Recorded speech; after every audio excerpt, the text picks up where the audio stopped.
Seigneur Dieu Tout-Puissant, Éternel Père, nous bénissons ton nom encore parce que tu es grand, tu es glorieux.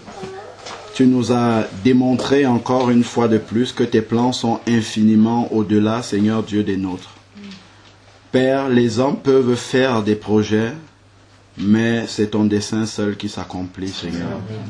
Père, tu nous l'as démontré encore aujourd'hui et nous voulons nous humilier devant toi, Seigneur Père, pour proclamer encore ta seigneurie, Seigneur. Dis combien tu es grand, Seigneur Père, combien nous voulons te faire confiance, Seigneur Dieu Tout-Puissant.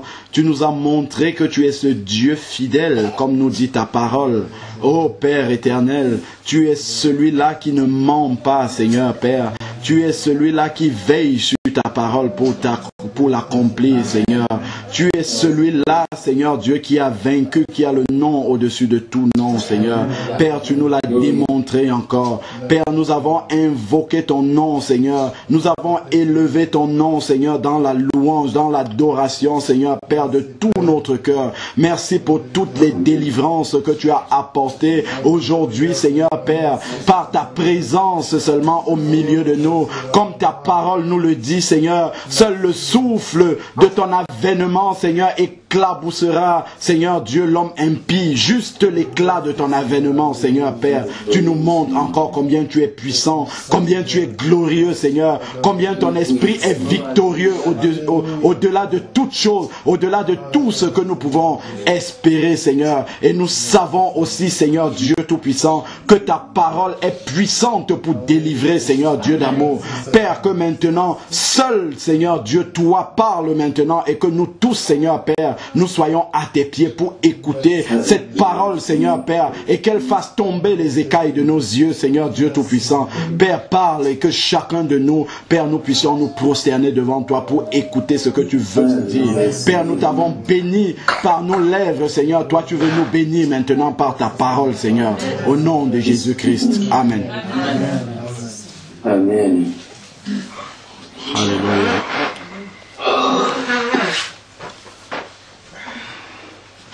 Nous allons simplement confesser la parole de Dieu. Nous n'allons pas beaucoup l'expliquer, mais nous allons simplement la confesser. Ce sont des versets bibliques que chacun d'entre nous doit connaître. Il y en a qui vont passer dans les eaux du baptême. Sachez-le bien, il y a des combats qui vont commencer. Et si vous aviez déjà des combats, il faut savoir que maintenant, ça va être de plus belle encore. Ça va être encore plus que ce que vous aviez, parce que vous n'aviez aucun combat avant de vous convertir. Et c'est maintenant que vous avez décidé vraiment de vous engager totalement avec le Seigneur que les véritables combats vont commencer. Et Amen. Nous rendons grâce au Seigneur parce que le Seigneur ne nous a pas laissés inoffensifs et sans armes par rapport à tous les combats qui vont arriver. Donc c'est simplement rappeler la parole de Dieu par rapport à tout ce que le Seigneur nous dit, toutes les promesses que le Seigneur nous donne dans sa parole. Et je vais vous dire quelque chose qui est dans la parole de Dieu et qui doit toujours nous servir d'exemple. Le Seigneur a toujours donné sa parole à ses serviteurs, à ceux qui lui sont fidèles, ceux qui ont décidé de le suivre. Mais même parmi les serviteurs les plus consacrés, à un moment donné de leur vie, les circonstances ont été tellement grandes qu'ils ont détourné leur regard de la parole de Dieu. Et dès qu'on laisse la parole de Dieu de vue, pour commencer à entrer dans les explications et les philosophies humaines, parce que les circonstances sont là et on n'arrive pas à les comprendre, à ce moment-là, l'ennemi prend le dessus et commence à alimenter notre pensée. C'est comme ça qu'on s'éloigne de Dieu. Ça, c'est une ruse de l'ennemi qui est très courante, qui commence déjà depuis le jardin d'Éden dans Genèse 3, quand Dieu a donné sa parole, mais l'ennemi vient et il pose le doute. Il dit, Dieu a-t-il vraiment dit? Donc à partir du moment où tu dis pardon, c'est fini. Tu commences à prendre le chemin parallèle. Il faut rester dans ce que Dieu dit. Et ne jamais aller ni à gauche ni à droite. Il ne faut pas que les circonstances de la vie, les circonstances difficiles par lesquelles vous allez passer, que ça vous détourne de ce que la parole de Dieu dit. Parce que Dieu n'est pas un homme pour mentir, ni le Fils de l'homme pour se repentir. Seule la parole de Dieu est fiable. La parole d'un homme sur la terre n'est pas fiable. Et d'ailleurs, si on prend Jérémie chapitre 17, le Seigneur va nous donner un avertissement par rapport justement à la tendance que nous pouvons avoir. Alors, Jérémie, voilà, chapitre 17.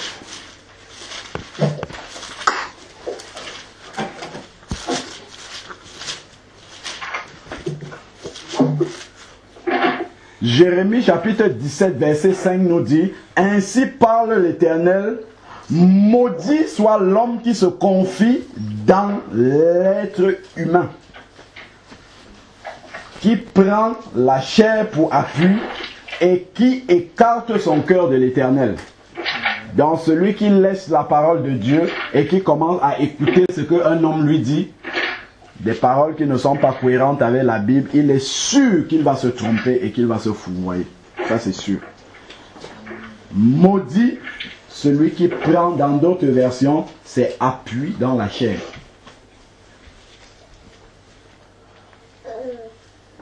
Abraham, qui était un serviteur fidèle du Seigneur, qui était un patriarche, à un moment donné de sa vie, le Seigneur a parlé.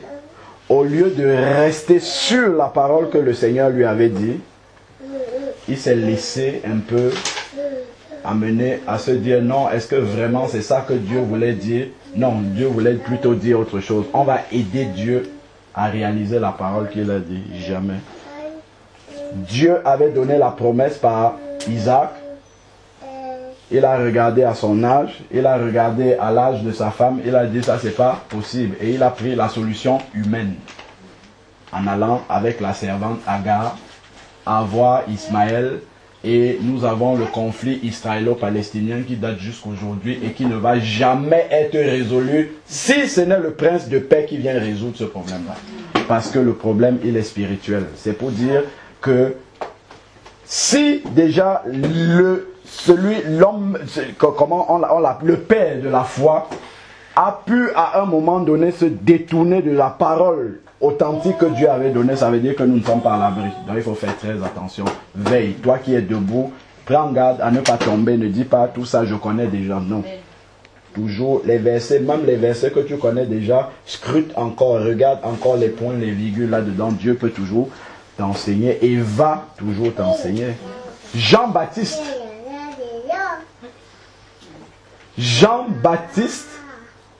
c'est celui-là, quand il a vu Jésus, il a dit: voici l'agneau qui ôte le péché du monde.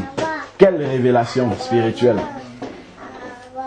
Et Jésus même va rendre témoignage à Jean-Baptiste en disant: il n'est né du sein de femme, aucun plus grand que lui. Seulement, Jean-Baptiste, quand il s'est retrouvé en prison, alors qu'il savait que le Messie était là, il a regardé à ses circonstances et dit: comment le Messie peut être là et je suis en prison?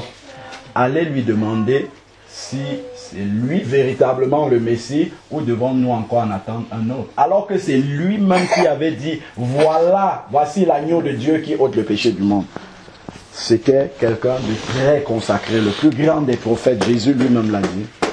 Et si le plus grand des prophètes a pu, à un moment donné, commencer à se poser des questions, ça doit nous enseigner beaucoup de choses.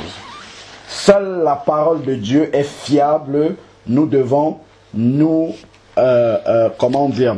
aligner notre pensée, aligner ce à quoi nous croyons uniquement dans ce qui est écrit dans la parole de Dieu. Si quelqu'un vous parle de n'importe quoi, s'il ne peut pas prouver ça par la parole de Dieu, il faut rejeter. Rejeter.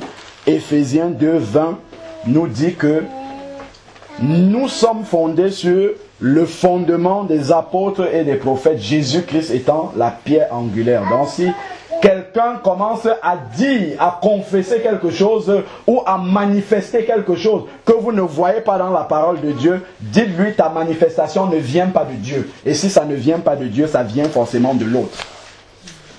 Et pour cela, il ne faut pas lésiner là-dessus. Et ça nous permet d'avoir le discernement. Quand nous voyons cela, nous savons que ça, je n'ai pas vu ça dans ma Bible. Donc, ça veut dire que ce n'est pas Dieu qui est en train de se manifester. Donc, c'est un autre esprit qui est en train de se manifester. Alors, maintenant, entrons clairement dans la parole de Dieu. Est-ce que tout le monde est enfant de Dieu ici d'abord? Hein? Est-ce que si Jésus vient maintenant, ou si vous sortez là et que vous mourrez, vous êtes sûr d'aller au ciel?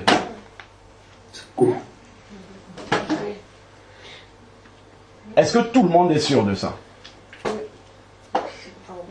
On va tout à l'heure appeler le baptême, oui. Chacun répond. Moi, je suis baptisé, j'imagine. Moi, oui. Bon, supposons que le baptême est déjà fait. Amen. Est-ce que, à part ça? Amen. Amen. Amen. Alléluia. Oui, D'accord. j'y vais. Gabi? Oui, Bon.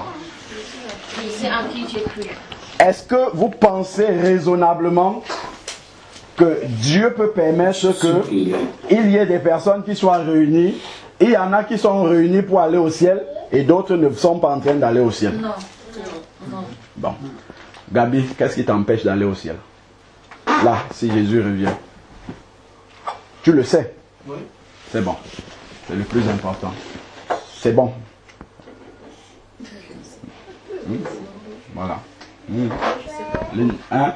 Tu ne sais pas. Tu n'es pas sûr. Tu n'es pas sûr d'aller au ciel si Jésus revient. Bon. Si déjà tu dis que tu n'es pas sûr, ça veut dire que tu sais pourquoi tu n'es pas sûr. Si j'ai péché.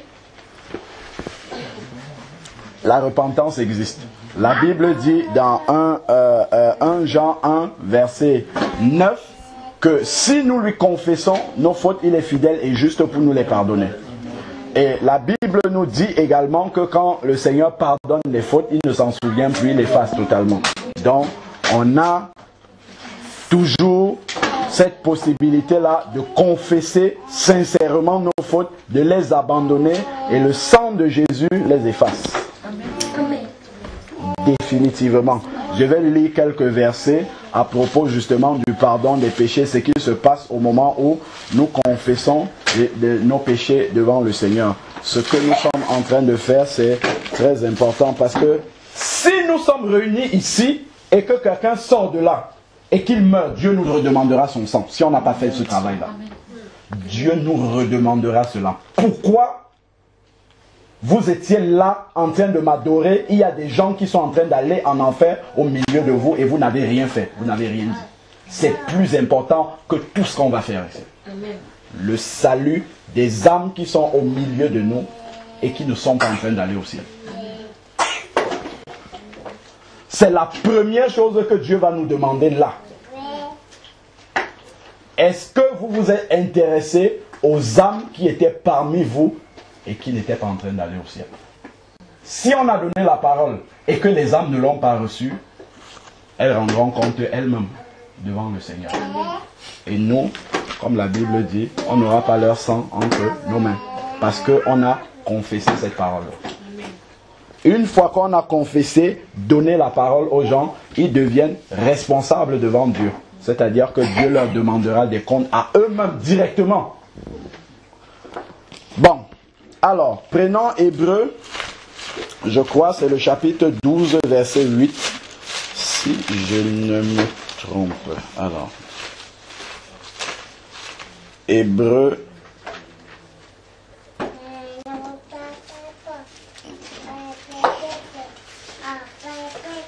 non, c'est pas le chapitre 12. Attends, est-ce que c'est pas Hébreux 8? Chapitre 8, verset 12. Hébreux 8, verset 12 nous dit: car je leur ferai grâce de leurs iniquités, c'est-à-dire de leurs péchés. Donc si tu as péché et que tu demandes pardon à Dieu, il dit, je te ferai grâce de tes injustices, je conjugue ça directement pour toi, et je ne me souviendrai plus de tes péchés. Je ne me souviendrai plus, c'est le Seigneur qui le dit. Si nous allons dans Ésaïe maintenant, Ésaïe chapitre 43, verset 25, je crois.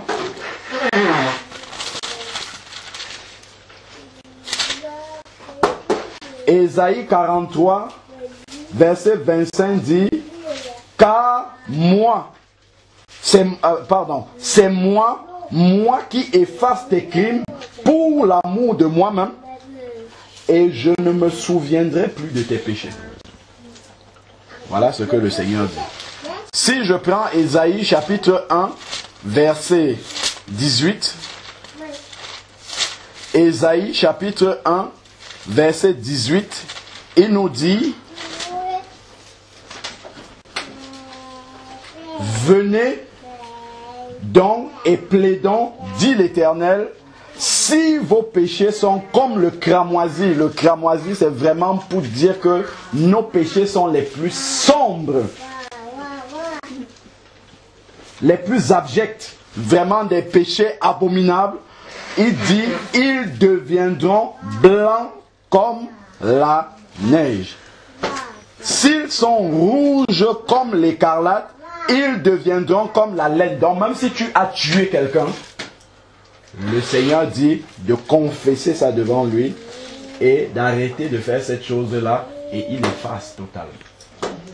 C'est pour ça qu'après la repentance, après avoir demandé pardon au Seigneur et pris la décision d'abandonner cette vaine manière de vivre-là, le Seigneur peut dire, si quelqu'un est en Christ, 2 Corinthiens 5, verset 17, il est une nouvelle créature.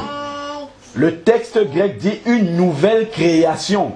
C'est quand Dieu créa le monde au début, là, dans Genèse 1, à la création, à la fondation du monde, Dieu n'est pas allé prendre les matières premières préexistantes. Non, il a tout créé à neuf. C'est la même chose que lorsque quelqu'un se repent totalement de ses péchés et prend la décision sincère de marcher maintenant avec Dieu. Son ardoise de péché devient complètement blanche et il peut recommencer comme un enfant qui vient de naître. Un enfant qui naît n'a aucun passé. Il commence une vie entièrement nouvelle.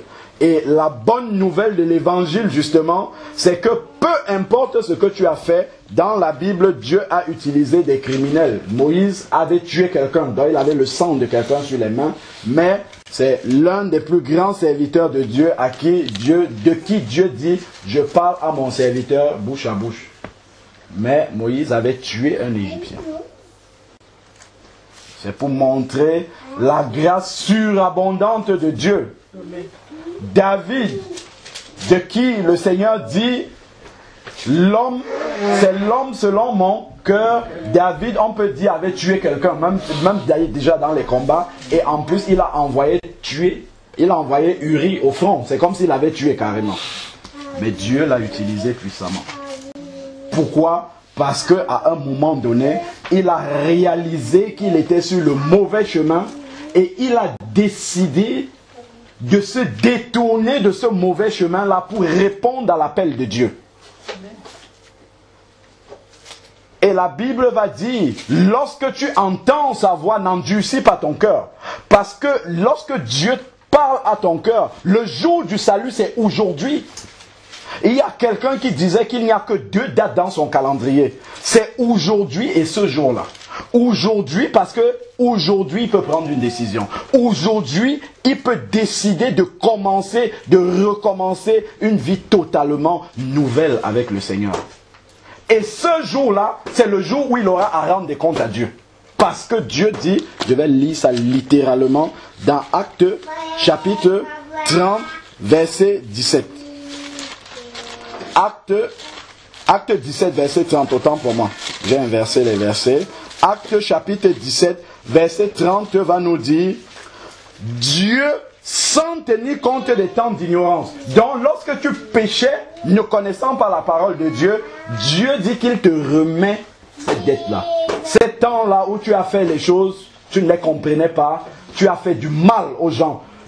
Tu as fait du mal à Dieu d'abord en premier. Et tu as fait du mal aussi aux gens. Dieu dit qu'il est prêt à oublier ces moments-là. Dieu, sans tenir compte des temps d'ignorance, annonce maintenant, pas demain, maintenant. Le salut de Dieu, c'est toujours aujourd'hui, pas demain. Parce que demain appartient à Dieu. Aujourd'hui, la minute s'y t'appartient, parce que tu peux prendre une décision. Parce que Dieu te donne l'opportunité de prendre cette décision-là. Toi seul, tu ne sais pas si demain, on sera réunis ici pour parler de toi au passé. Parce que la Bible nous dit que le souffle de vie de tout être humain est entre les mains de Dieu. On a vu les informations des gens qui sont entrés dans un vol. L'avion est le moyen de transport le plus sûr, d'après ce que les hommes disent. On a vu un vol disparaître dans la nature comme ça, avec plein de personnes. C'était des gens comme vous et moi qui avaient des projets. Demain, je vais faire ci, je vais monter, je vais faire ça, je vais sais pas, aller en vacances, donner ça à mes enfants, ainsi de suite. Ils sont partis sans laisser l'adresse. Dieu peut décider ça pour toi. Ça n'arrive pas seulement aux autres. La Bible dit dans Hébreux 9, 27 qu'il est réservé aux hommes de mourir une seule fois. Après quoi vient le jugement. Le diable a fait croire aux hommes sur la terre que le purgatoire existe. Il n'y a pas de purgatoire. La Bible ne connaît pas le purgatoire. À l'instant précis où ton activité cérébrale s'arrête et que le cœur arrête de battre, instantanément, il y a une décision irrévocable qui est prononcée par rapport à ta vie. C'est le jugement dont il parle dans Acte 17, verset 30. Ou bien tu es en communion avec Dieu, tu vas dans le ciel, ou bien tu n'es pas en communion avec Dieu et tu vas dans le lieu où il ne faut pas aller. Et une fois que la décision est prise, les hommes peuvent rester, ils peuvent prier, ils peuvent jeûner, ils peuvent faire tout ce qu'ils veulent. La décision de Dieu ne bougera pas d'un iota. Jésus a dit, le ciel et la terre passeront, mais mes paroles ne passeront. Les hommes peuvent faire des philosophies, ils peuvent parler tant qu'ils ont le souffle de vie, dire Dieu n'existe pas, ainsi de suite. Mais la preuve est que quand ils vont mourir, ils vont rencontrer ce Dieu-là qu'ils ont rencontré. Toujours, ils vont se présenter devant lui.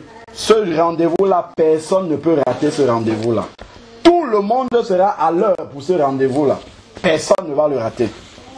Il n'y aura pas de panne de réveil, pas je suis malade, je ne viens. Non, tout le monde à un moment donné devra rendre compte pour sa vie sur la terre. Et c'est pour ça que Dieu prend la peine d'avertir, de prévenir, mais dans l'amour. Parce que Dieu, en fait, a créé l'être humain non pour aller en enfer, mais pour qu'il passe l'éternité auprès de lui. C'est ce que Dieu veut pour tout le monde. Et si tu penses alors que tu es ici par hasard pour assister au baptême là, sache que quand Dieu a fondé le monde, il t'avait donné rendez-vous aujourd'hui pour écouter cette parole.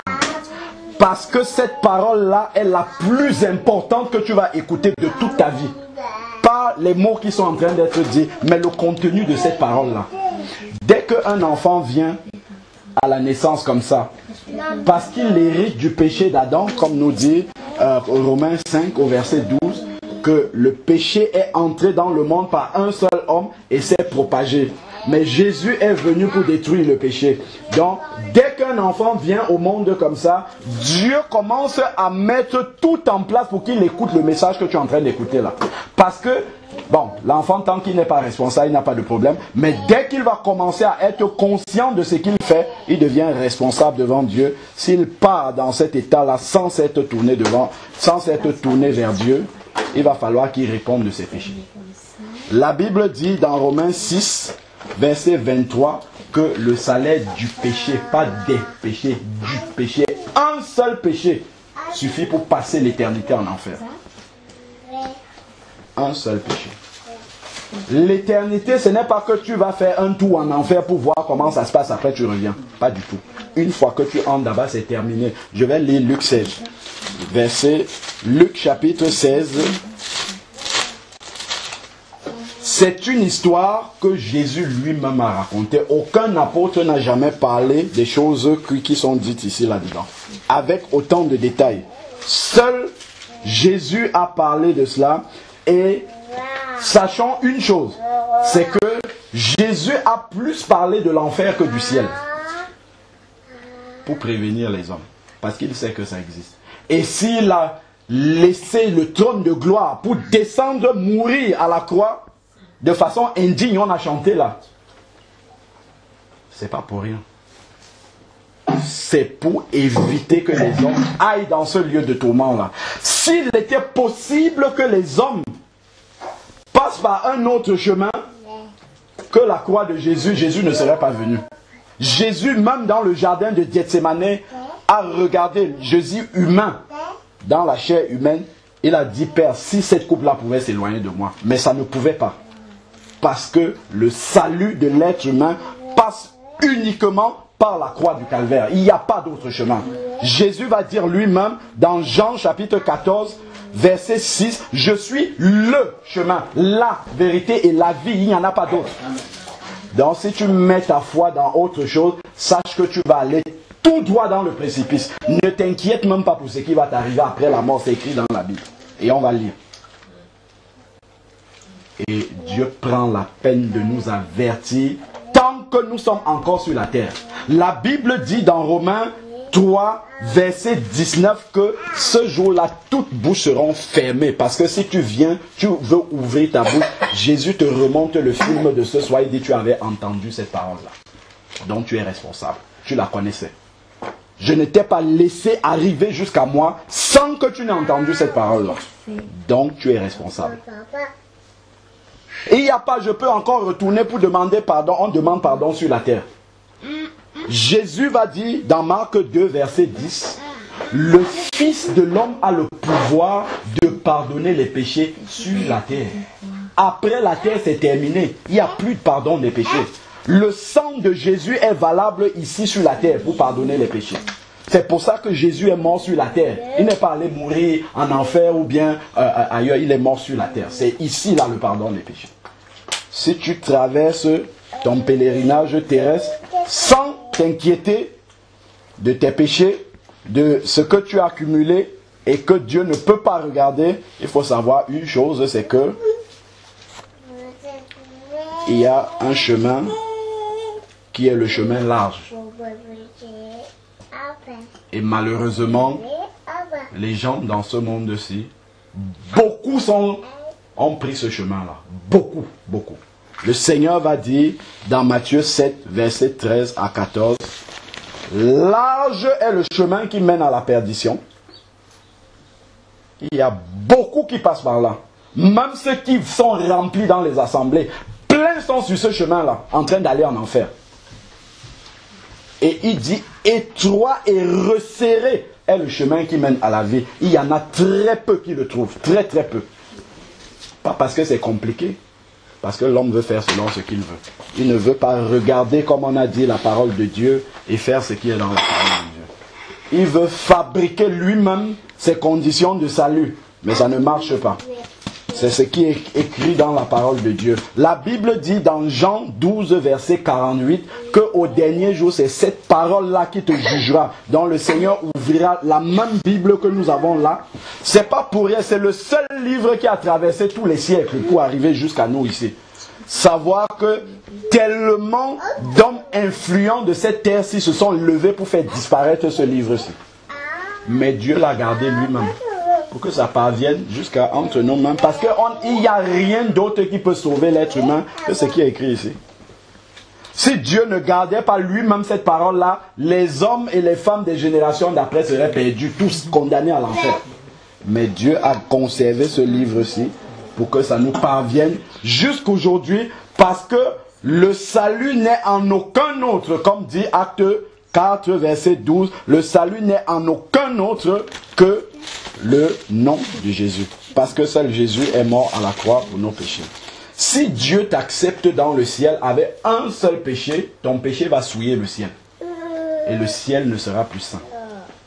Le ciel est totalement saint et ne peut admettre là-bas aucun péché. C'est pour ça qu'il faut que tu règles ton problème de péché sur la terre avant de monter là-bas. Seules les personnes parfaites peuvent entrer dans le ciel. Personne n'est parfait ici. Sur la terre, tu cherches. Romains 3, verset 10, il dit qu'il n'y a pas de juste sur la terre, pas même un seul. Donc, seul Jésus était juste. Donc, lorsque tu acceptes, tu confesses tes péchés, tu demandes pardon, tu te repens totalement de tes péchés et que tu prends la décision d'accepter Jésus comme Seigneur et Sauveur dans ta vie, il te donne sa justice à lui. C'est ce que la Bible appelle « il te justifie ». C'est-à-dire qu'il te donne sa justice comme un cadeau. Parce que tu ne peux jamais avoir cette justice-là. Il dit, maintenant, toi, à partir d'aujourd'hui, ta personne, là, on va enterrer des personnes tout à l'heure, là. C'est pour ça qu'on plonge les gens dans les eaux du baptême. Pour que l'ancienne vie de péché meure totalement. Et que maintenant, cette personne qui ressort de l'eau sorte comme un enfant, en nouveauté de vie. Quand la personne ressort de l'eau, elle ressort avec la justice de Jésus. Et je vais vous montrer si j'ai un morceau de quelque chose. Voilà ce que le Seigneur fait. Imagine-toi, toi tu es cette clé-là.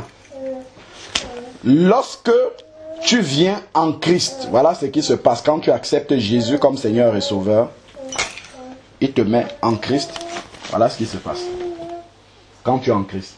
Toi, dedans, tu es un pécheur, pourri, perdu. Mais le fait d'être en Christ, lorsque Dieu te regarde, c'est Christ qui voit ses blancs partout. C'est Christ.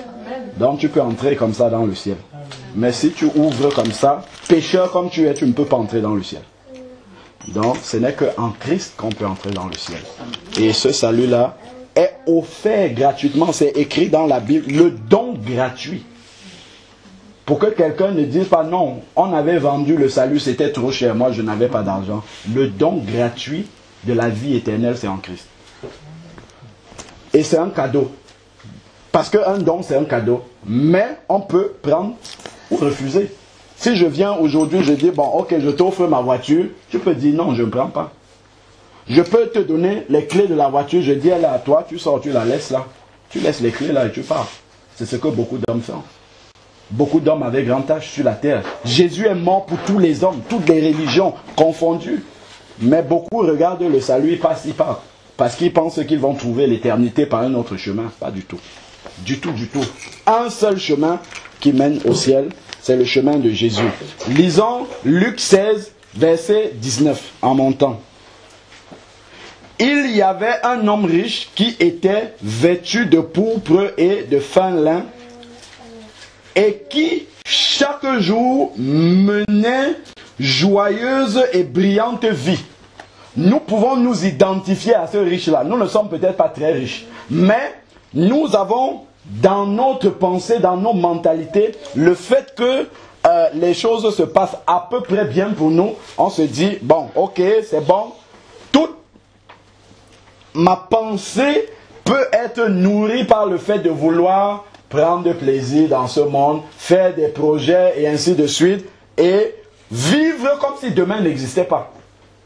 Comme si je vais rester là éternellement sur la terre. Ah. Dieu dit dans le psaume, allons-y voir. Et ça, c'est quelque chose que la science confirme aujourd'hui. Mais Moïse a dit ça il y a longtemps, longtemps dans les psaumes. Psaume 90. Allons dans le psaume 90. Psaume chapitre 90.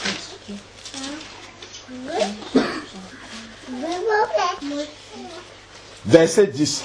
Le nombre d'années, de nos années, s'élève à 70 ans. Et si nous sommes vigoureux, à 80 ans. En Europe, la science dit quoi? Les hommes, 80 ans, les femmes, 83 ans. C'est presque la même chose. Les psaumes avaient dit ça il y a très très très longtemps. Que vaut donc de vivre donc sur la terre, même jusqu'à 80 ans, mais pour passer l'éternité en enfer. L'éternité, c'est pas 30 minutes, c'est pas une année, c'est pas 2. C'est pas 10 ans, c'est pas 15 ans. C'est pas 10 000 ans, c'est pas 100 millions d'années, c'est pour toujours, sans avoir une possibilité de sortir de là. C'est pas pour rien que Jésus est mort à la croix. Jésus est mort à la croix parce qu'il y a un réel danger s'il n'était pas venu mourir à la croix. Un vrai danger éternel. Alors, le riche menait une vie joyeuse et brillante. Alors, verset 20, Luc 16, verset 20. Le pauvre couvert d'ulcères du nom de Lazare était couché à son portail. Il aurait désiré se rassasier de ce qui tombait de la table du riche.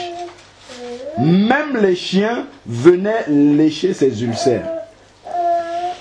Voilà quelqu'un qui vivait sa pauvreté, mais qui avait accepté cette situation-là et qui avait confiance en Dieu.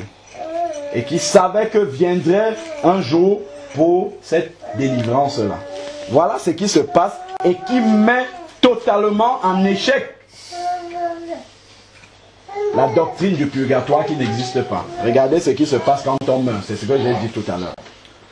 Les deux vont mourir. Verset 22, Luc 16, verset 22. Le pauvre mourut et fut porté par les anges. Une fois qu'il est mort, les anges sont venus le prendre. Jugement éternel.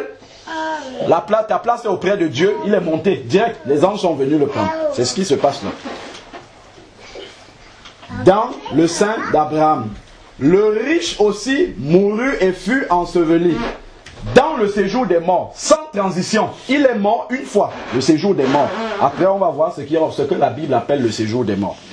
Alors, dans le séjour des morts, il leva les yeux et en proie au tourment. Lieu de tourment déjà. C'est un lieu où il est tourmenté. C'est ce que la Bible dit. Il vit de loin Abraham et Lazare dans son sein. Il s'écria, Père Abraham. Il est en enfer et il reconnaît Abraham. Ça veut dire que ta mémoire ne sera pas effacée en enfer.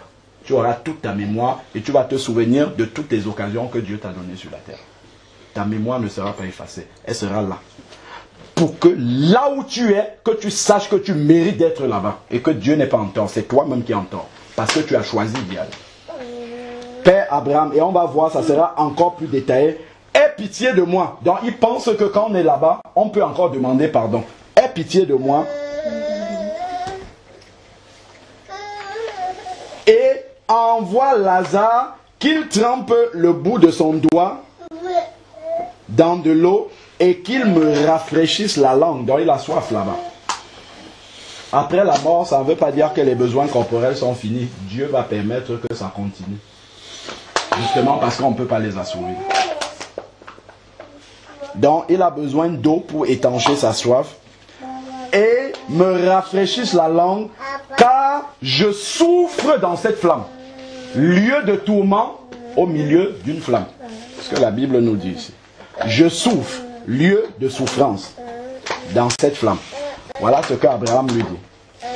Abraham, verset 25, répondit, mon enfant, souviens-toi. Ça veut dire qu'il a toute sa mémoire. On ne peut pas dire à quelqu'un qui a oublié toute sa vie de se souvenir. Non, il lui dit, souviens-toi. Donc, tu auras toute ta mémoire, tous les souvenirs de toutes les fois où Dieu t'a tendu la main. Tu as dit non, je veux vivre d'abord ma vie parce que tout ça, ça m'intéresse pas maintenant. Je suis jeune, j'ai le temps encore. Je vais penser à ça à 50 ans, ainsi de suite. Qui te dit que tu vas atteindre 50 ans? Peut-être que oui, peut-être que non. Qu'est-ce qui te fait croire qu'à 50 ans, tu vas encore entendre l'évangile, même si tu es encore sur la terre? Personne. Tu dois l'entendre lorsque Dieu a prévu que tu l'entendes. Après, il va passer à quelqu'un d'autre. Il va aller chercher une autre âme. Il offre le salut à une âme à un moment précis. Si tu laisses passer, si Dieu veut, il te donnera une autre occasion. Sinon, ça peut être la seule que tu auras eue. Mais tu auras eu quand même une opportunité. Alors, voilà ce qu'Abraham lui dit, verset 25. Mon enfant, souviens-toi que tu as reçu tes biens pendant ta vie et que de même Lazare a eu des maux. Maintenant, ici, il est consolé et toi, tu souffres. Le riche, c'est pas parce qu'il était riche qu'il s'est retrouvé là-bas. C'est à cause du verset 1. Il nous est dit, il y avait un homme, du verset 19, autant pour moi, je relis ce verset. Il y avait un homme riche qui était vêtu de pourpre et de fin lin, qui chaque jour de sa vie, donc Dieu n'avait aucun jour dans sa vie, chaque jour de sa vie, qu'est-ce qui l'intéressait? Mener une vie joyeuse et brillante.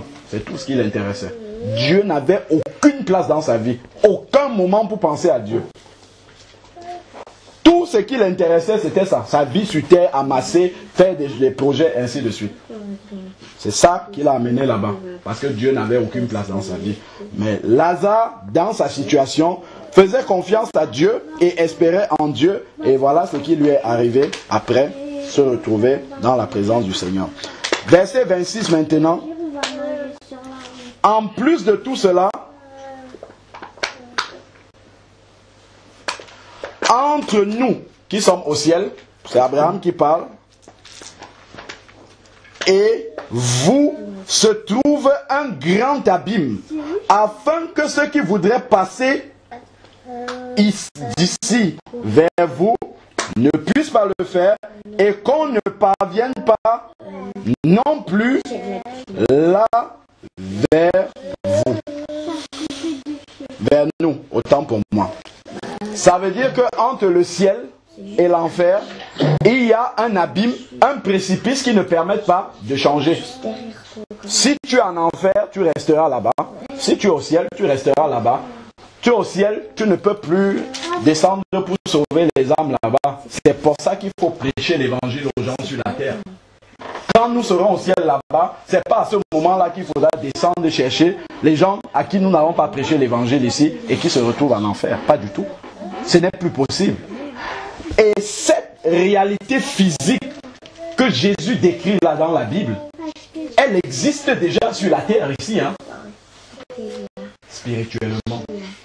Quand Dieu regarde les gens sur la terre, il voit ceux qui sont sur le chemin étroit en train d'aller au ciel, et il voit ceux qui sont sur le chemin large. Et entre les deux, il y a un grand fossé, un grand précipice.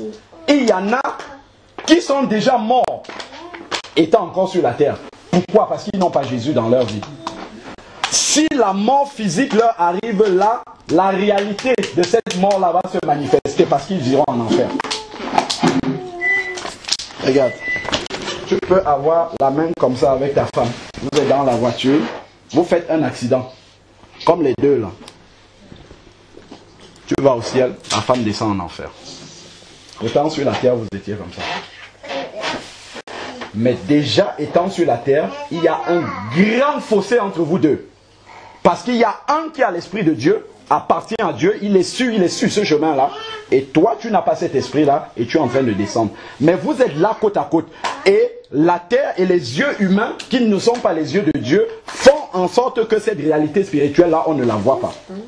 Mais si il arrive la mort physique là, la réalité de ça telle que le riche et le pauvre, ça va se manifester net là, la séparation. Luc 17 parle même de l'enlèvement de cette façon là, de deux personnes qui seront couchées sur un lit, l'une sera prise et l'autre laissée. De deux personnes qui seront en train de travailler ensemble, l'une sera prise, l'autre laissée. Parce que le fossé existe déjà entre les deux. Mais c'est encore spirituel, on ne le voit pas. Mais il suffit soit la mort physique, soit l'enlèvement de l'église pour que la réalité spirituelle devienne physique. C'est pour cela que tant que les gens sont vivants, il faut leur dire cette vérité-là. Et le diable qui est ici dehors, la Bible dit dans 1 Jean 5 verset 19 que le monde est dominé par le diable. Le diable essaye de, comme l'apôtre Paul dit, d'obscurcir l'intelligence des êtres humains pour qu'ils ne pensent pas à cette vérité-là. La chose la plus importante pour un être humain quand il vit sur cette terre, c'est de savoir où il va passer son éternité. S'il n'a pas la réponse à cette question-là, il a échoué sa vie. Tant qu'il n'a pas la réponse, tant qu'il n'a pas la certitude de là où il va aller s'il meurt, il est en train de rater sa vie. Il aura beau être le plus grand milliardaire du monde, il suffit que la mort arrive, hein, le riche, net, il va voir qu'il a raté sa vie parce que sa vie va finir en enfer. Mais Dieu est bon. Dieu est bon parce qu'il aurait pu nous laisser dans l'ignorance de tout ça, on meurt et puis on commence à écouter ces choses-là. Non, il permet qu'on écoute ça quand on est encore là. Parce que quand on est encore là, on peut prendre une décision, on peut faire quelque chose, on peut remédier. Il nous tend la perche, mais après c'est trop tard. Après c'est fini. Continuons donc et voyons si c'est possible encore d'être sauvé après. Donc cet abîme-là existe déjà aujourd'hui. Alors, verset 27, le riche dit, je te demande donc. Voilà le riche. Regardez maintenant la conscience qu'il a. Mais trop tard, en enfer, c'est pas là-bas qu'il faut avoir cette conscience, c'est sur la terre. Il a de très bons sentiments maintenant, mais c'est trop tard. Et voilà ce que le riche dit. Je te demande donc, Père, d'envoyer Lazare dans la maison de mon Père, car j'ai 5 frères, qu'il leur apporte son témoignage, afin qu'ils ne viennent pas aussi dans ce lieu de tourment. Il pense à ses frères qu'il a laissés sur la terre, et il dit, tiens, s'ils viennent ici, ça va chauffer pour eux aussi. Eux, ils sont encore sur la terre, ils ont encore une opportunité d'être sauvés. Est-ce que vraiment tu peux envoyer des gens pour aller leur dire attention, faites attention quand vous êtes encore là-bas sur la terre, pour ne pas venir ici? Qu'est-ce que Abraham va répondre? On va voir si c'est encore possible. Abraham, verset 29, répondit, ils ont Moïse et les prophètes qu'ils les écoutent. Donc, ils ont la parole de Dieu et des personnes qui prêchent cette parole-là, qu'ils écoutent ça. C'est la seule chose. Si on n'écoute pas cette parole-là, tant qu'on est encore sur la terre, c'est pas quelqu'un qui va sortir de la tombe pour venir nous annoncer ça. Donc, quelqu'un qui dit qu'il a été en enfer, ça n'existe pas. La Bible dit bien que quand on entre là-bas, on reste là-bas pour l'éternité, on ne ressort pas pour venir raconter des choses. Donc, tant que nous sommes sur la terre, il faut annoncer cet évangile-là. Après, c'est trop tard. Je me rappelle une fois, j'étais en train d'évangéliser dehors un samedi. Je vois un monsieur qui est à côté d'un parc. Il était peut-être à 500 mètres de moi. Un monsieur grand de taille comme ça. Il fait des allers-retours. Il fait des 100 pas comme ça. Il avance, il revient. Il avance, il revient. Je le voyais de très loin. J'étais en train de mettre des traités dans les boîtes aux lettres. Et ça m'intriguait de voir quelqu'un comme ça. Il fait les 100 pas. Je me suis dit dans un premier temps qu'il faisait du sport. Mais ça me paraissait un peu étrange. Il faisait des allers-retours. Après, je me suis approché de lui. Et je lui ai sorti un traité d'évangélisation. Bonjour monsieur, la parole de Dieu pour vous. Il avait mis une capuche comme ça sur sa tête. Et quand il s'est levé, ce grand monsieur-là de taille, très grand comme ça, il était en train de pleurer. Il pleurait à chaudes larmes. Waouh! Et quand je l'ai regardé, il me dit, on vient de m'appeler de Dakar. J'ai perdu mon frère, son grand frère je crois. J'ai perdu mon grand frère. Je viens de perdre mon grand frère. Il me dit ça. Je commence donc à le consoler et à lui dire, bon voilà, le Seigneur est vivant, voilà, il faut prendre sa parole et tout. Il m'écoute.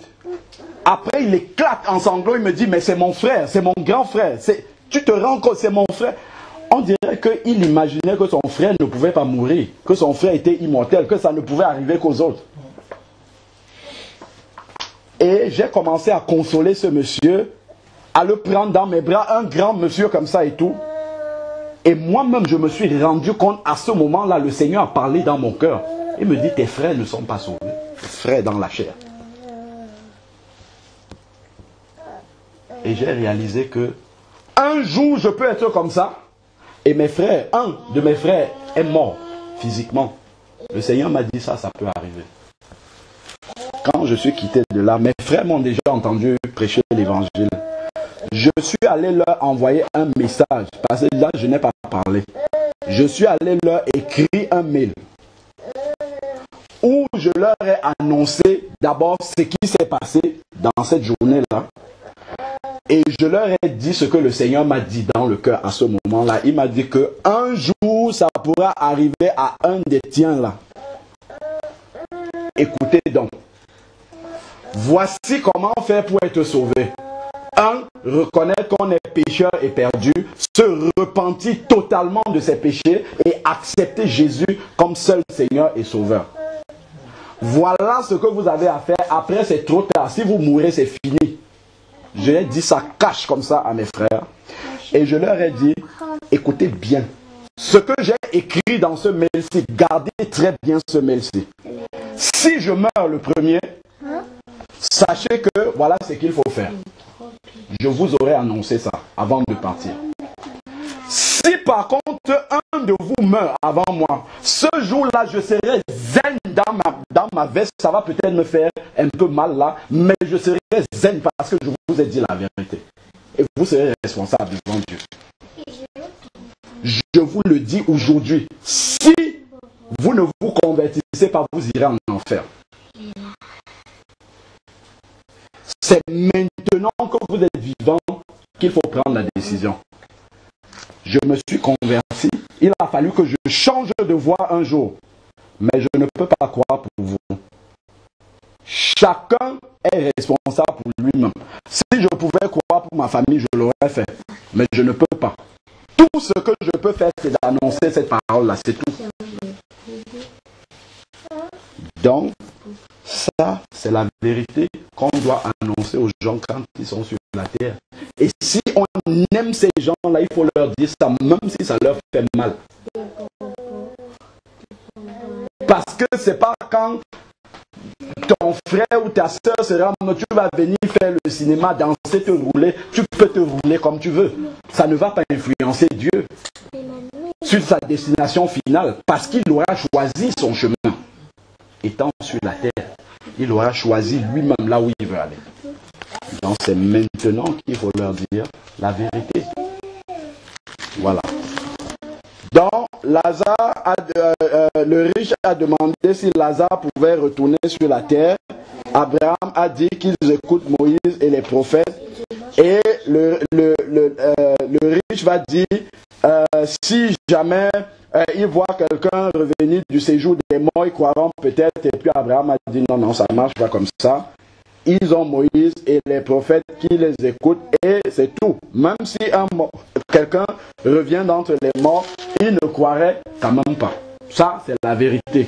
Donc, après, c'est trop tard. Maintenant, c'est le jour du salut et il faut l'accepter aujourd'hui. Et dès l'instant maintenant qu'on accepte Jésus comme Seigneur et Sauveur dans sa vie, il y a un miracle qui va se passer. On a cité déjà un verset, c'est 2 Corinthiens 5, verset 17. Si quelqu'un est en Christ, il est une nouvelle créature. C'est ce qui va se passer tout à l'heure dans les baptêmes. Il devient totalement nouveau. Et Satan ne peut plus l'accuser. C'est ça qui est bien. Parce que Satan ne peut t'accuser que si tu as des péchés. Il va dire à Dieu, tiens, regarde celui-là. Regarde celle-là. Mais si tu as lavé tes péchés, comme on dit dans le sang de Jésus, c'est fini. Satan ne peut plus t'accuser. Donc, il ne peut plus avoir aucune autorité dans ta vie.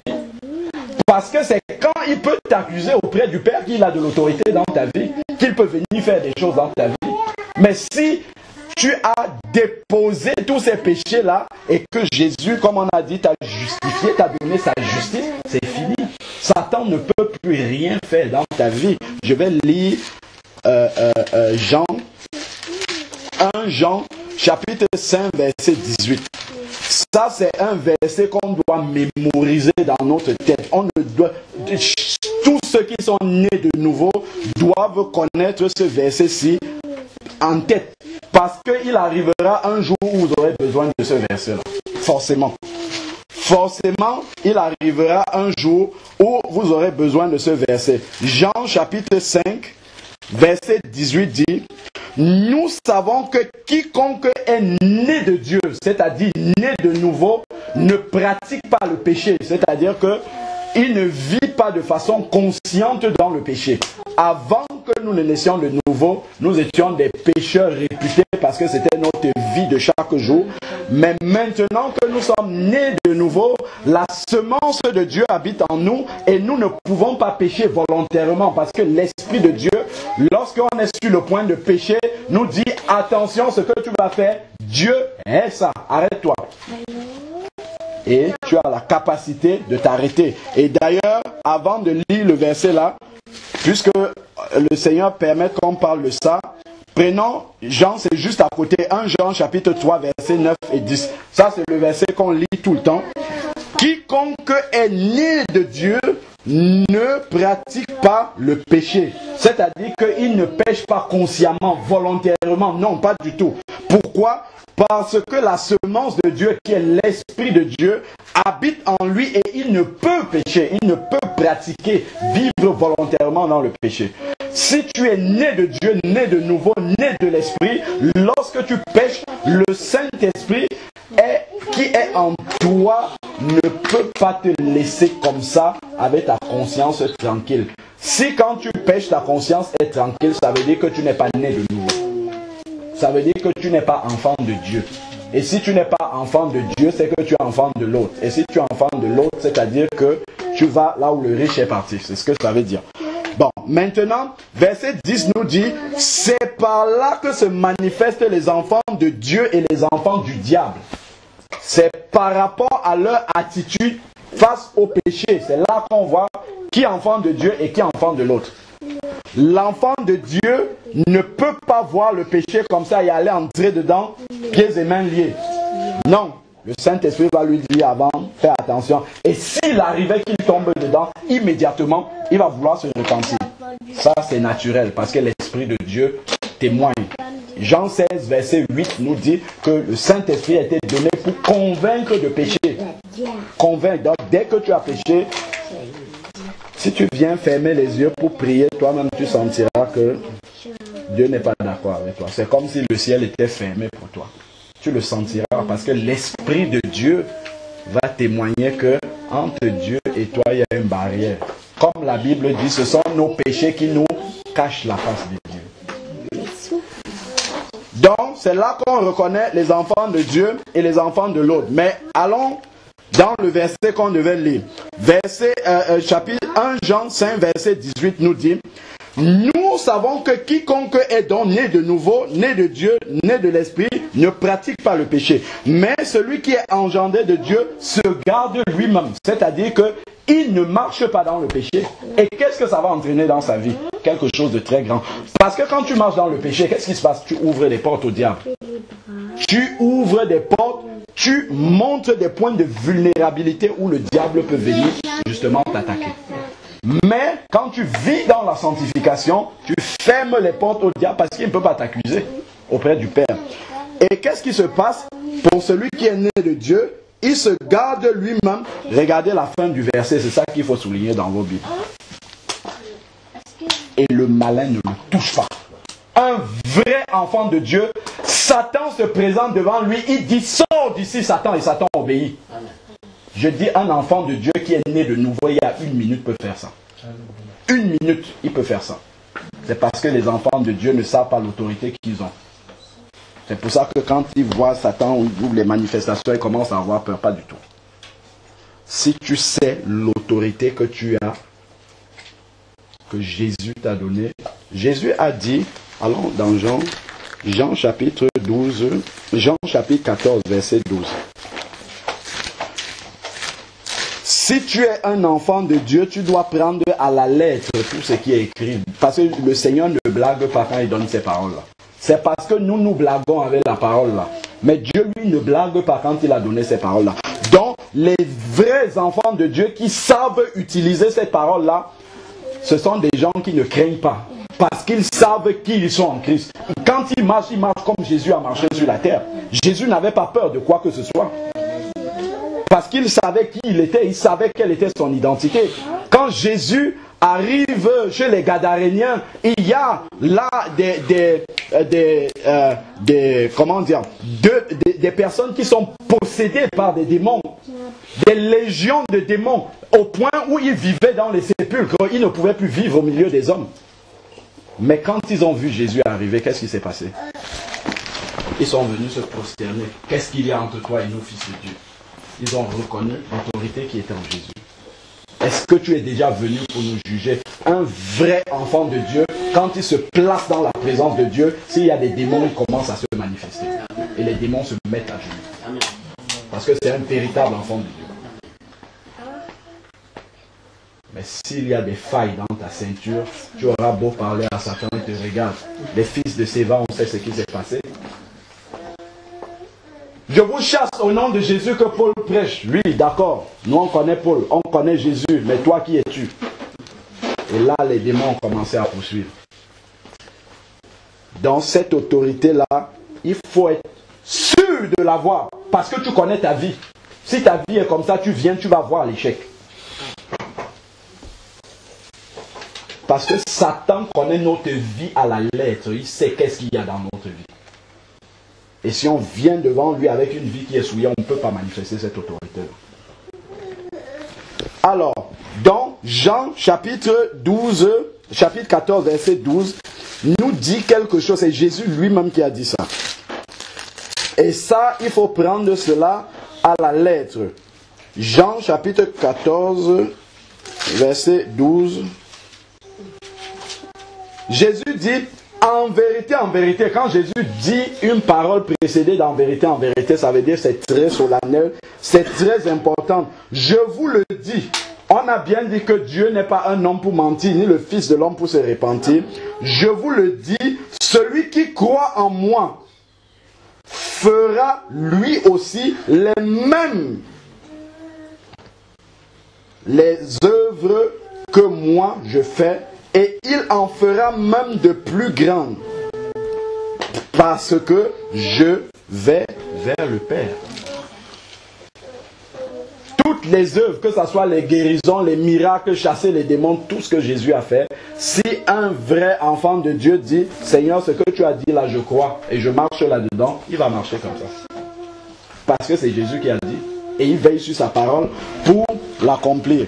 Donc, voilà déjà l'autorité d'un enfant de Dieu. On a dit, il se garde lui-même et le malin ne le touche pas. Mais, s'il ne connaît pas l'autorité qu'il a, qu'est-ce qui va lui arriver? Regardez, si vous allez dans une... comment on appelle ça? Les aquariums géants, là, avec des enfants. Les aquariums géants, il y a des parois comme ça en plastique qui protègent de l'eau et puis des poissons qui se baladent là par-dessus. Mais si vous marchez au milieu comme ça de l'aquarium avec l'enfant, quand les gros poissons viennent comme ça sur la paroi en fait du plastique, l'enfant aura peur. L'enfant peut commencer à pleurer même. Mais vous n'allez pas pleurer. Pourquoi vous n'allez pas pleurer? Parce que vous savez que la rigidité de la paroi a été étudiée pour que la force du poisson ne puisse pas casser et que le poisson vienne jusqu'à vous.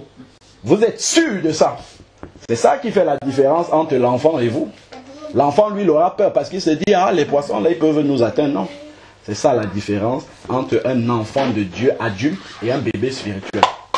Le bébé spirituel, dès qu'il voit le diable partout, il commence à trembler tout de suite. Il oublie qu'il est en Christ. Il oublie que l'Esprit de Dieu habite, que Dieu vivant habite en lui. Il oublie ça tout de suite. Il commence à voir, oh, ah, c'est moi. Oui, évidemment, si tu regardes que c'est toi, tu ne peux rien faire, tu n'as rien. Mais si tu réalises que tu as l'Esprit de Dieu en toi, ça change tout. Ça change totalement tout. Et c'est là justement où le diable vient s'amuser encore avec certains enfants de Dieu. Parce qu'on n'a pas ces certitudes-là dans le Seigneur. On a peur encore. On ne sait pas comment utiliser. Le plus important, c'est vraiment de se repentir et de commencer cette vie totalement nouvelle avec Dieu. Quand on se repent totalement et qu'on commence cette nouvelle vie, le Seigneur nous donne cette autorité-là dès l'instant où on devient son enfant. Et il faut l'exercer. Il ne faut pas avoir peur. Si vous êtes général de l'armée, il faut exercer le fait d'être général de l'armée. Et il y avait cette histoire-là que j'avais suivie aussi d'un conflit armé entre deux armées. Et alors, il y a une armée qui a remporté la guerre, mais ils avaient fait prisonnier le général de l'armée vainqueur avant la victoire. Et qu'est-ce qui se passe? Le général de l'armée était dans le camp ennemi, il obéissait aux ordres et tout le temps, alors que son armée avait déjà remporté le conflit. Et qu'est-ce qui s'est passé après? Il y a un de ses subordonnés qui a réussi à s'introduire dans le camp ennemi et qui lui dit: mais général, qu'est-ce que vous faites là? On a remporté la guerre depuis. Le général dit: ah bon? Le lendemain, il s'est levé, il a commencé à donner les ordres aux ennemis et ils ont obéi. Pourquoi? Parce qu'il savait que maintenant il sait la vérité, c'est la même chose. Hier, tu étais dans le péché, tu étais dans la vie, tu ne savais même pas que le monde spirituel existe. Satan faisait de toi ce qu'il voulait. Mais aujourd'hui, quand il se rend compte que tu sais maintenant qui tu es, il commence à trembler. Il commence à trembler. Et j'avais partagé avec les frères ce qui était arrivé à un serviteur de Dieu, George Muller. Un jour, George Muller est couché comme ça dans sa chambre. Et il entend un bruit. Et quand il se lève, il voit le diable manifester devant lui. Il reste comme ça. Et il dit: ah, c'est toi qui es là. Et il continue à dormir. Et le diable est parti en courant. Pourquoi? Parce qu'il sait qui c'est. Il sait que s'il se lève là, quand Jésus était dans le désert et que le diable était là, est-ce que Jésus commençait à s'agiter? Pas du tout. Pas du tout. Parce que Jésus savait qu'il a l'autorité sur le diable.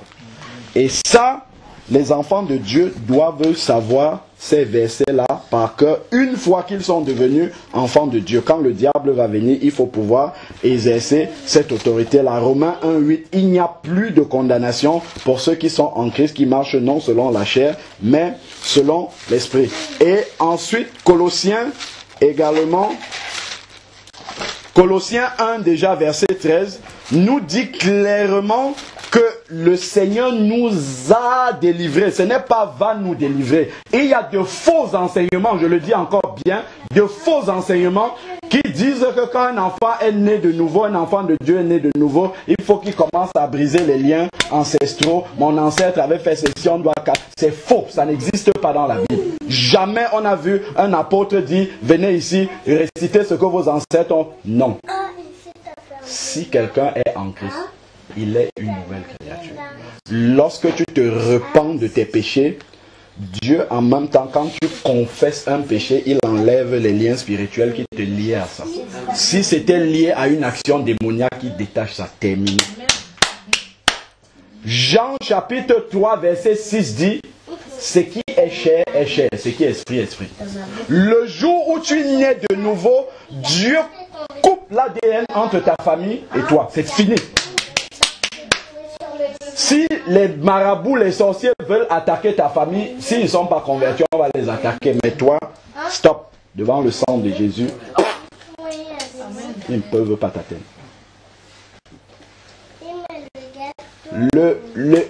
Ceux qui nous révèlent même mieux l'identité des enfants de Dieu, ce sont les anciens marabouts et sorciers. Quand ils se convertissent, ils disent, quand ils ont essayé d'attaquer les enfants de Dieu, le feu qu'ils ont vu.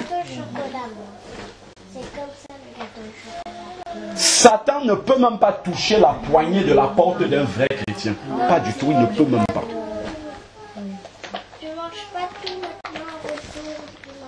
Il nous a transportés dans le royaume du Fils de son amour. Jean 3 chapitre 3, verset 6, c'est ce que Jésus a dit à Nicodème. Ce qui est chair est chair.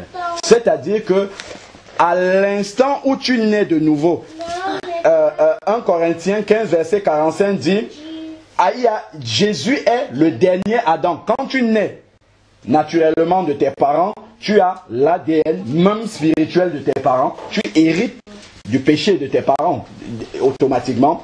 Donc tu es né selon Adam. Puisque tu es en Adam, le diable peut jouer avec toi comme il veut. Mais le jour où tu te convertis, Dieu sectionne, il coupe cet ADN-là, terminé, et maintenant tu as l'ADN de Jésus. Parce qu'il a dit, nous sommes en Christ, nous sommes nés de nouveau en Christ. Donc, tu n'as plus rien à voir avec ta famille. Quand on vient te dire que tes ancêtres faisaient ça, c'est pour ça qu'aujourd'hui ça agit sur toi, c'est faux, c'est pas biblique ça. Ça n'existe pas selon la parole de Dieu. Donc, il faut croire que effectivement, puisque tu es en Christ, toutes les choses sont nouvelles. Il ne dit pas certaines choses sont devenues nouvelles. Il dit, si quelqu'un est en Christ, les choses anciennes sont passées. Si on t'avait attaché au village, si on avait attaché n'importe quoi sur terminé, c'est fini là au moment où tu viens en Christ. Tout devient nouveau pour toi et tu es un enfant de Dieu complètement nouveau. Colossiens 1, verset 13 dit, il nous a délivrés. C'est au passé, c'est pas il va nous délivrer. Au moment où tu te convertis, si tu étais possédé par un démon ou des démons ou légions, n'importe, c'est terminé à l'instant là même. Pourquoi? Parce que 2 Corinthiens, chapitre 6, à partir du verset 14 dit, il n'y a aucune relation entre le temple de Dieu et le temple des idoles. Si dans ton corps il y avait un démon, quand l'Esprit de Dieu vient, le démon part. C'est fini, il ne peut plus rester là. C'est impossible que le démon reste encore en toi, qu'un autre esprit reste encore en toi quand l'Esprit de Dieu vient s'installer. C'est impossible. Ça contredit totalement la parole de Dieu. Mais pour que ça se passe, il faut que ta repentance soit radicale et profonde. Le problème souvent, c'est que on est très léger là-dessus, on dit on s'est repenti, on se repent de 2-3 choses et puis on dit on est enfant de Dieu, pas du tout. Il faut aller à la racine, abandonner, comme nous dit Proverbe 28, verset 13, celui qui confesse, celui qui cache ses transgressions ne prospère pas, mais celui qui les confesse et qui les délaisse. Si tu es, je ne sais pas ce que tu pratiquais comme péché, si tu continues, sache que le diable va continuer aussi avec toi. Mais si tu as décidé de laisser ça entre ses mains, de te repentir, couper et marcher comme Dieu te demande de marcher, comme on nous a dit, si nous sommes en Christ, nous ne péchons plus volontairement. Si tu marches de cette façon-là, mais si tu as avec toi les effets qui appartiennent au diable, le diable a l'autorité spirituelle de revenir prendre chez toi ce qui lui appartient. Les chrétiens vont, le diable m'attaque, le diable vient dans ma nuit, là, il fait... Oui, le diable peut venir la nuit, mais si tu es un enfant de Dieu, qu'est-ce que tu vas faire? Sors, c'est tout, et tu te couches, il va partir. Tu ne peux pas rester là, il va partir automatiquement. Mais il faut prendre le temps de bien régler ses affaires au moment de la conversion. Il nous a transportés, on lit Colossiens 1, verset 13, il nous a délivrés du pouvoir des ténèbres. Du pouvoir des ténèbres. Il nous a délivrés du pouvoir des ténèbres. Ça veut dire que le pouvoir des ténèbres n'a plus aucune autorité sur un enfant de Dieu. Aucune, absolument aucune. Il nous a, c'est déjà passé. Il a fait ça il y a 2000 ans. Le jour où tu te convertis, ça devient valable pour toi. C'est ça la vérité de la parole. Il nous a délivrés et il nous a pas délivrés, il nous a laissés là. Il nous a transportés dans le royaume du Fils de son amour. Allons dans Éphésiens et on va voir qu'est-ce que ça veut dire. Éphésiens chapitre 1, verset 20 nous dit, parlant de Jésus, il l'a mise en action dans le Christ, en le ressuscitant d'entre les morts et en le faisant asseoir dans les lieux célestes. C'est où les lieux célestes? Au-dessus de toutes les principautés, autorité, puissance, souveraineté, au-dessus de tout nom qui peut se nommer non seulement dans le siècle présent, mais encore dans le siècle à venir. Ça, c'est là où les lieux célestes sont. Et si nous lisons au chapitre 2, verset 6, il dit, maintenant parlant de nous, nous qui sommes en Christ, il dit, il nous a ressuscités ensemble et fait asseoir ensemble dans les lieux célestes en Christ, dont un enfant de Dieu qui a été transporté dans le royaume du Fils de son amour. Ça veut dire que maintenant il est assis dans les lieux célestes en Christ. Ça veut dire quoi, assis dans les lieux célestes? Ça veut dire que son esprit est au-dessus de toutes les dominations, de toutes les principautés, de toutes les autorités et de tous les noms qui se nomment sur cette terre. Ça veut dire qu'un marabout, un féticheur, un charlatan, tous ces gens-là qui pratiquent des choses sont forcément disciples d'une des principautés ou souverainetés dont ils sont en dessous de vous. Ils ne peuvent pas vous toucher. Ils ne peuvent pas. C'est ça que la parole de Dieu dit. Mais si vous ne croyez pas ce qui est écrit, Si vous enlevez vos yeux de ce que la parole de Dieu dit et que vous commencez à croire autre chose, c'est terminé, le diable va jouer. Il sait qu'il ne peut pas vous toucher. Hein. Il ne peut quand même pas vous toucher, mais il va s'amuser avec vous, il va vous faire peur. Comme l'enfant qui est dans l'aquarium et qui a peur parce que les poissons gesticulent à gauche, à droite. C'est comme ça qu'il va jouer avec vous. Mais il sait qu'il ne peut pas vous toucher. Mais vous ne le savez pas. Donc c'est pour ça que l'autorité des enfants de Dieu, ça, il faut bien le connaître. Et on termine par Jean chapitre 10, verset 28. Jean chapitre 10, verset 28, c'est Jésus lui-même qui a dit cela. Toujours parlant des enfants de Dieu. Jean chapitre 10, verset 28, je commence à partir du verset 27. Mes brebis entendent ma voix. Moi, je les connais et elles me suivent. Je leur donne la vie éternelle. Elles ne périront jamais et personne ne les arrachera de ma main. Est-ce que le diable peut venir te prendre quand tu es dans la main du Seigneur? Pas du tout. Il peut gesticuler comme il veut. On peut venir vous dire que il y a une armée de sorciers qui sont réunis au village là-bas. Ils sont en train d'égorger les poulets, les bœufs pour vous tuer. Vous dites, ah bon, hein? Couche, tu dors tranquillement. Et rien ne va arriver. Et rien du tout. Et rien ne peut t'arriver. Parce que les anges de l'Éternel campent autour de toi. Souvent, on voit les enfants de Dieu s'agiter, on va chasser tel, il n'y a rien à chasser. Si un démon ne se manifeste pas, c'est même pas la peine d'aller perdre le temps. Il faut louer le Seigneur. Ça, on gagne plus à le faire. On n'a pas de temps à perdre avec ça. Parce qu'on connaît notre identité. On sait déjà que le problème a été réglé à la croix. Quand Jésus était sur la croix, à un moment donné, il y a eu 3 heures de ténèbres. C'est là où Jésus a réglé définitivement ça. Et la Bible dit dans Colossiens 2, verset 14 et suivant, il les a livrés publiquement en spectacle. Pour que tout le monde voit qu'il a vaincu. Mais ça devient valable. Quand tu deviens enfant de Dieu, ça devient valable dans ta vie. Mais si tu n'es pas enfant de Dieu, ce n'est pas valable dans ta vie. Ça veut dire que le diable peut effectivement entrer dans ta vie et faire ce qu'il a envie de faire. Donc, il dit que personne ne me les ravira. Et on finit par le verset 28. Je leur donne la vie éternelle. Elles ne périront jamais et personne ne les ravira, ne les arrachera de ma main. Mon Père qui me les a donnés est plus grand que tous et personne ne peut les arracher de la main de mon Père. Ça, ce sont des versets qu'il faut connaître par cœur et ne jamais oublier ça. Parce que toute l'agitation souvent des enfants de Dieu, c'est parce qu'on a oublié cette parole-là. On a oublié quelle est notre identité en Christ. On commence à s'agiter pour peu de choses. Parce que on n'a pas la foi dans ces versets-là. Tout ce qu'on a dit là, c'est par la foi. Si quelqu'un ne prend pas ça par la foi, il va continuer à avoir peur de ces choses. C'est par la foi. Il faut avoir cette certitude-là que si Dieu a dit que c'est comme ça, c'est la vérité dans ma vie. Et je marche de la même façon là. Si Jésus a dit, celui qui croit en moi, il fera la même chose que moi. Je vois un malade, je ne tremble pas. Je m'en vais poser mes mains sur lui. Parce que c'est Jésus qui pose la main sur lui. Donc, vraiment, c'est ce que nous devons retenir.